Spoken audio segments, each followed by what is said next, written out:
Hi, I'm Alan. I work in the lab at UCC. I've been around automotive catalysts for probably about 47 years now.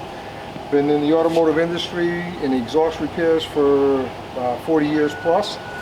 I want to bring to your attention, being in the lab for the last 3 years and the amount of testing we've done, we've come to the conclusion that we found that the automotive industry is starting to change where they put their O2 sensors. And it's all to do with the quality of the converter. This is a Subaru that I'm holding here, which you're all familiar with. Its design and structure. The Subaru O2 sensors location are very important to tell you the value of the converter. This converter is the main converter for this car. The exhaust enters in here and here, travels across into a Y section through this one converter, which is 3/4 of a pound. And these are Hondas here. This is a Honda slant. As you can see that the O2 sensor does not come out straight, it comes out on a slant. Very common today, you see a lot of these. Great value in this one. This here is in a Honda, what they call the straight. And there's great values in these, and you need to be well attentive to how you sell these, because without the shields on them, they look like little coffee cans, I would say. This one here, I took this one out of the pile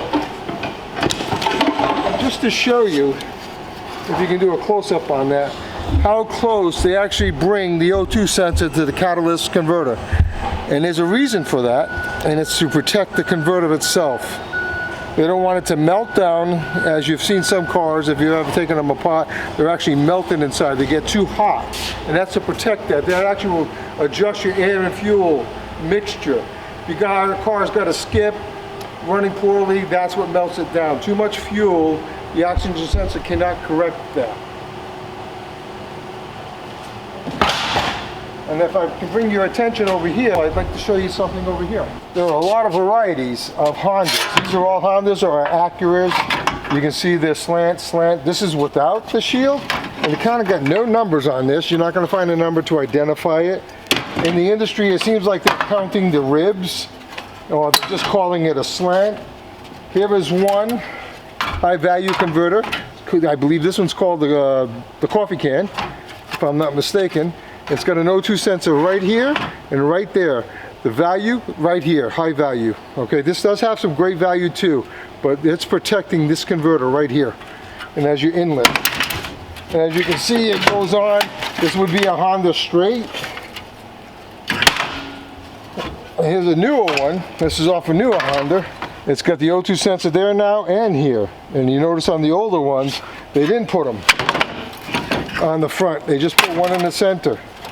But this still has great value. Same thing with this one. Only one O2 sensor in the center. It's called a slant. And these are great values. There's one that's just within the center as well. And these are also Hondas. These are all great value converters. They bring a good yield to you in the industry. Some of the things I'd like to point out to you in the industry is how you pull them off cars. If you can see inside of our boxes here, we do a count, a physical count when you drop off the product. But if you do a close-up, can you do a close-up in here? And you can see how they rip them off some of the cars with their claws. They just actually physically crush the converters to pull them off. They rip them off.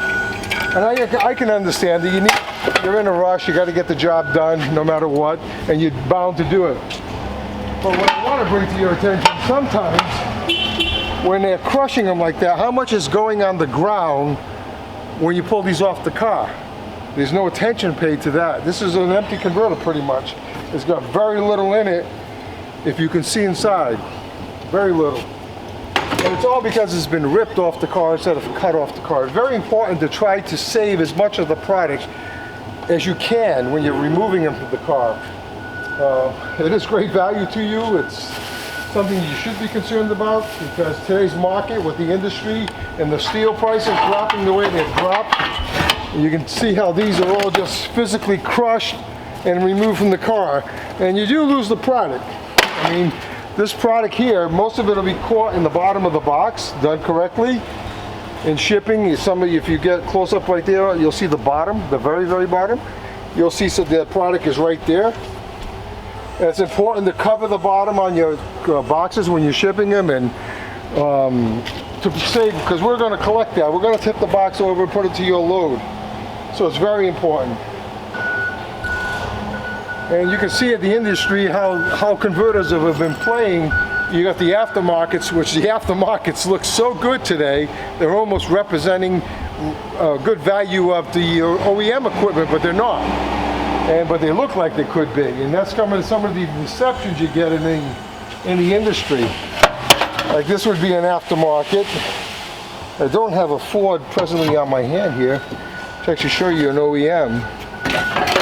Yes, I do. This would be the OEM to a Ford. This would be an aftermarket to a Ford. Very little value, and this would have great value. And you can see that you can go on and on and on with different converters, as different style converters. You can see this is an older GM where it only had one O2 sensor located behind the converter. So it was actually reading everything that came through the converter and telling the computer how to adjust for everything. But these have great value as well. These were older converters, high in platinum, which was good. As you go through the loads and you see different cars, and knowing what the O2 sensor actually does for the exhaust system, how to adjust fuel and air mixture, you notice that when they started bringing them closer together to the converters, as we test them in our lab, we found out that the platinum, and it wasn't as high, but the palladium and rhodium were higher on those particular converters. And when we found out that the converter itself, internally, the biscuit, has become smaller. It used to be, this would be representing a little over a pound of each, and now we're getting 3/4 of a pound, sometimes a half a pound in some of these converters. But the loadings are really high, and the identifier that I can tell you should be using when you see the O2 sensors very close to that converter, there's a reason for it. They're protecting the converter. That's all they have to do. That's what the O2 sensor does, protect the converter. We've tested these converters extensively. We've done brand new from the manufacturer. We've tested those, and we've tested the ones coming off the market. Obviously, as the car wears and the car gets older, some of the pressures may leave very little, but they come close to what OEM was, and it's been a real good learning curve for these. And the O2 sensors are very important to these cars to identify the converter itself. To give it a value, a street value, is pretty tough to do, but there's a lot of converters out there and a lot of different manufacturers, a lot of different cars, and no one has the number. But I tell you, assaying a converter and selling on assaying is proven to be the best way to sell your converter. It is the only way to do your converter at the total end, is to recycle these and sell them to the assaying and get the value out of them that way. It is great. It is the best way of doing it. It becomes all your product at that point.